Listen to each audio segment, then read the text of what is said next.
Mein Name ist Mohammed Khaled, ich bin für den Beruf Musiklehrer und Dozent in der Volkwang Musikschule hier in Essen.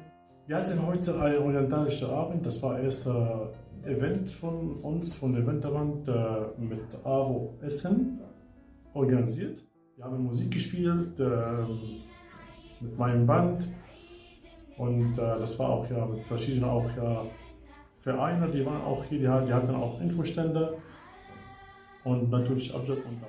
Meine Kultur ist syrisch und palästinensisch und ich spiele orientalische Musik, weil ich orientalische Musik studiert habe. Ich vergleiche zwischen meiner Kultur und Deutschkultur, weil ich bin auch ein Teil von der Gesellschaft hier in Deutschland und ich wohne in Deutschland seit 10 Jahren. Und ich komme auch klar mit deutscher Kultur und meine syrische Kultur.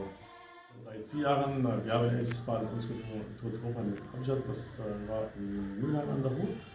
Und Abjad war heute hier, der hat auch für uns so Freude mitgebracht, ja, und Frieden.